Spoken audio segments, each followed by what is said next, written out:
This is a story about a group of men that are listed as wanted dead or alive by the state of Texas. They are not and never have been criminals.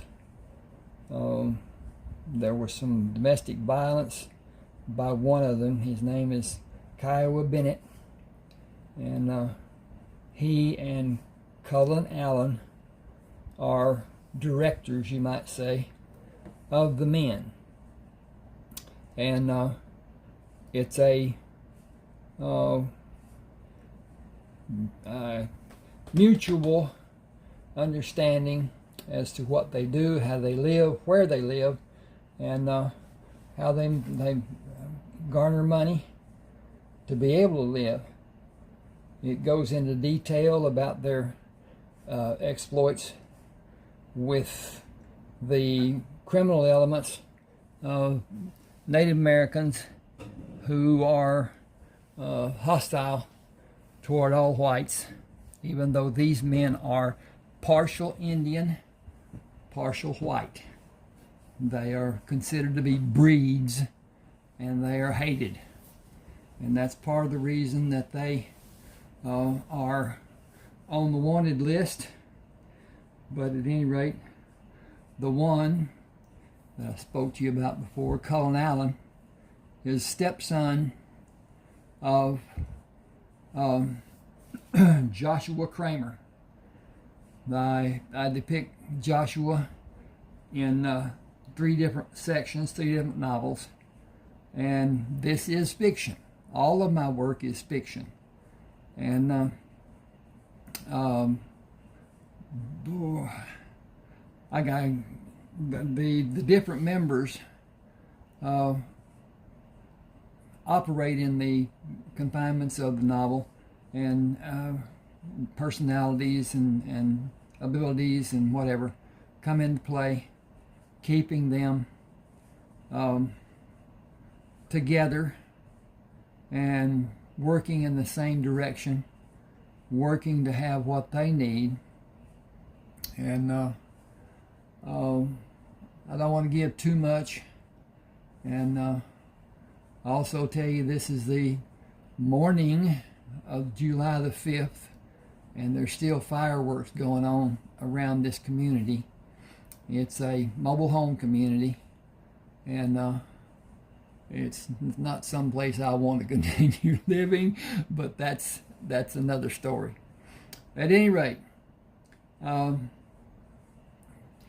they find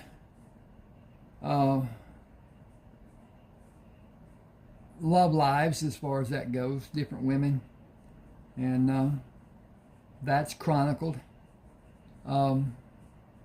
What they do with their lives and how they do it and all that. There's so much I can talk about that I don't want to talk about to give away anything. And so, with that in mind, I'm going to continue with the story, because they take cattle eventually. What they're doing, they're rounding up stray cattle that aren't owned by anybody in northeast Texas, and taking it down to the port, Houston, that area, selling to livestock buyers north of and around Houston and whatever, and garnering money to be able to do what they can to stay out of the sights of bounty hunters. There weren't a lot of bounty hunters in Texas. There weren't a lot of people who realized that there were bounties on people in Texas. There were no major cities in northeast Texas back in those days. Nacogdoches was the largest city, and it was not a large city at all.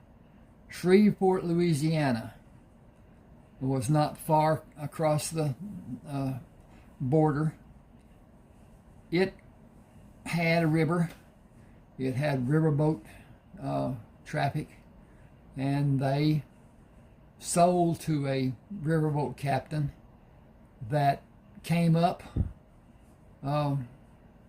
from the Houston area and took back produce and manufactured goods that Joshua and his family created, manufactured, grew, and they also took cattle to his ship, his riverboats, and got money that way. They took a trip to take cattle, about 600 head, up to St. Louis, and realized that that didn't garner anywhere near the money they were getting from taking it to the river. And so they did that for the longest time, and eventually they left Texas and went to California. Both the Kramer brothers, Sherman and Heath, had taken a wagon train with animals across Mexico to stay out of the mountains, and they were able to find water.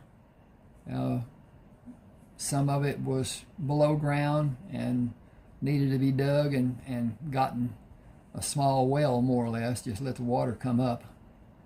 And they made it across Mexico with everything they took with them.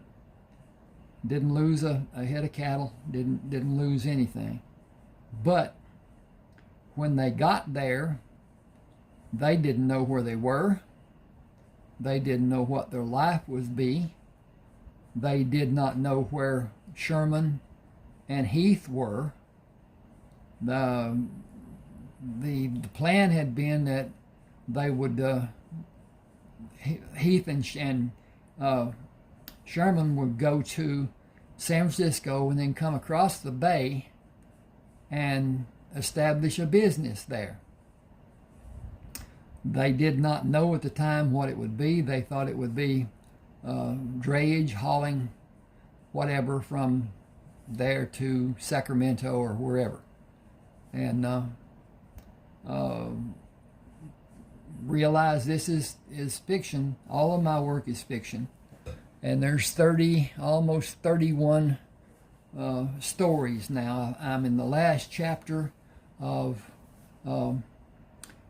Coal Buyer's Bounty Hunter.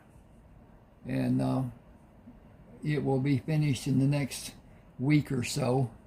Then the good part starts.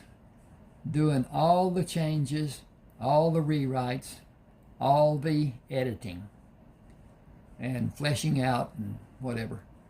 It takes probably longer to do that than it took to write the thing. I enjoy writing.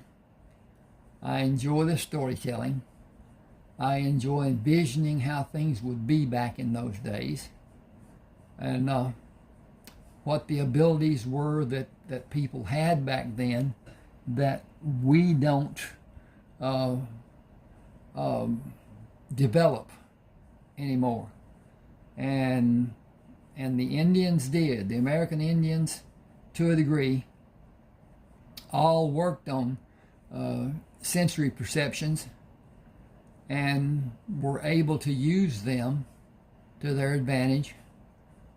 But we don't. We don't need it anymore. It's kind of like the hunter-gatherers. We don't need to be hunter-gatherers anymore because we have people who are raising crops and raising food that we can go to a grocery store and get. That didn't happen back then. It was either you raised it, you got it some way, you made things do, and it was the life that was lived. Most everything was bartered. You had this and you traded this. And very little money was exchanged back in those days because it was done with barter. At any rate, once they got to California, they learned that they could homestead land with only I'm reading stuff here, only a title payment of a few cents per acre, and then they could buy land that was relatively cheap, relatively inexpensive. That's a better term. But at any rate, they were there when Sherman and Heath landed in San Francisco and came across the bay, and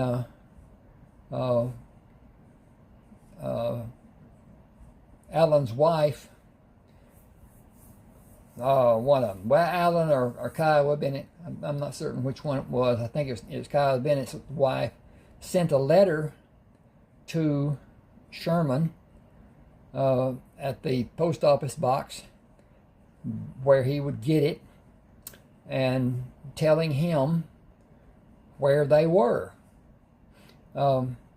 because they had agreed they would go so far and they would not cross a river that was dividing the land they were on and the land that Sacramento was on.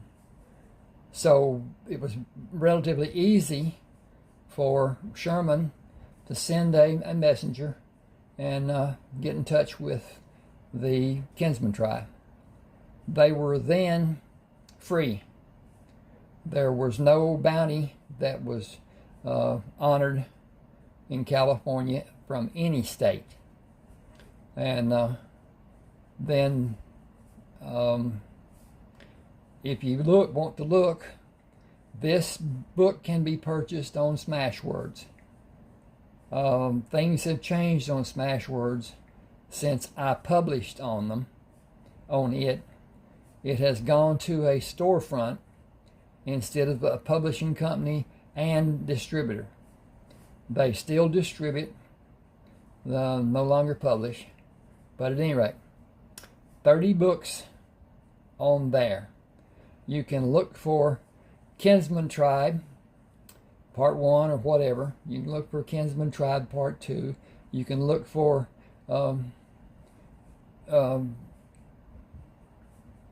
Joshua's Way, and Jewella Crossing are all tales about his life, all fiction, and how it came to be and whatever.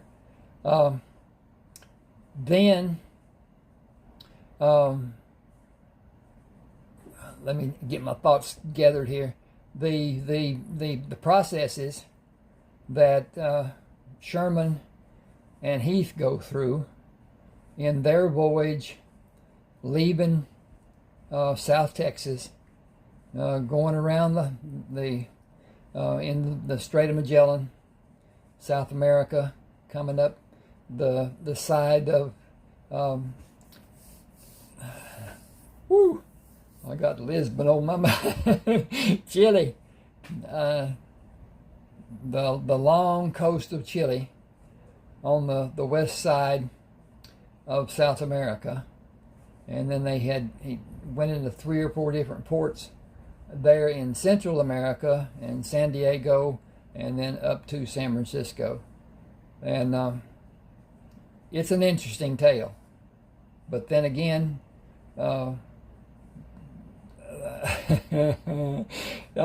I think all of my work is interesting. I write stories that I would like to read. I've never had these type of stories that was available to me. And the largest book in the library in the 7th grade in junior high school was Gray. It was titled The Yearling by Anne Rawlings, and they made a movie about it. It's an excellent story. It doesn't tell much. Jody is the main character, and Flag, the deer. And it has nothing to do with Kinsman tribe. I'm just talking. But at any rate, I enjoyed that book. A lot of what I read, especially Louis L'Amour, his books, I don't think I could say I patterned my writings after his, but he wrote in common terms. He did not embellish. He did not do great descriptions. He told what the actions were. He was very good at visualizing, and that's part of my talent.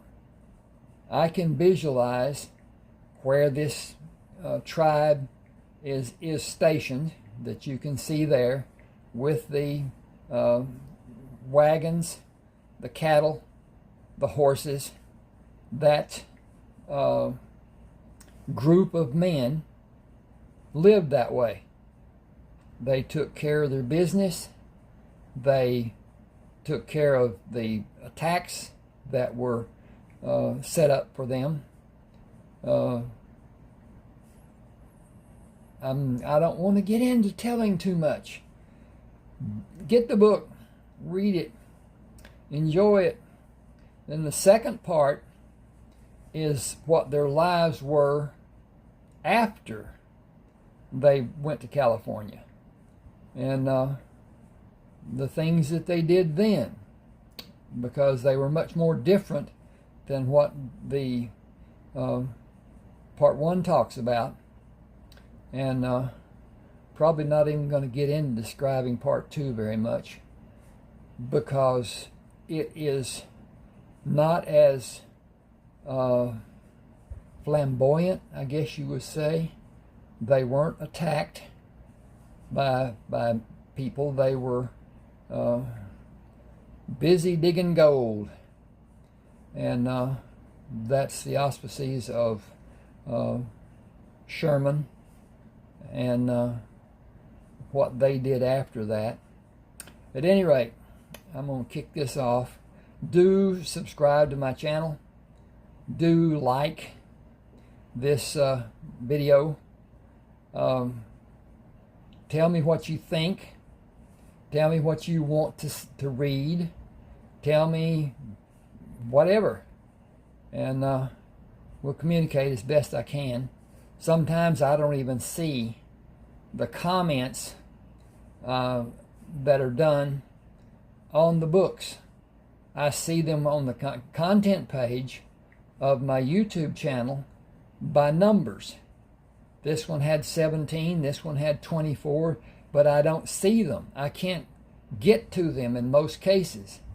In some cases, I'm able to see them on notifications that I get on my page, but that's not a help for me. At any rate, thank you for your time. Thank you for staying with me. Have a good one. Happy 4th of July.